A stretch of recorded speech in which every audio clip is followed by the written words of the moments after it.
Mga idol, ito ang bagong labas na motor, Euromotor Falcon 180i sa Makina Moto Expo 2025 sa halagang SRP 129,900. Grabe, sit up na.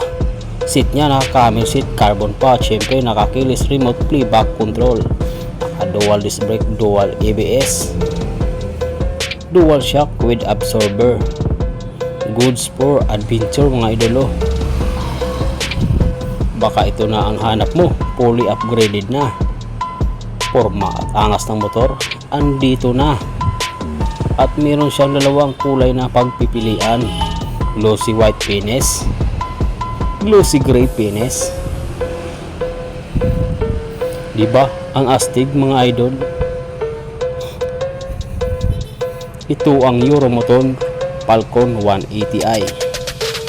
Super ganda talaga niya, kahit sino mamamangha. Sigurado di kayo masisisi mga idol. Shock pa lang, panalo na mga idol. Style ADB talaga. Sa unang tingin mo, akala mo ADB talaga. Ganda, di ba? Euromotor lang.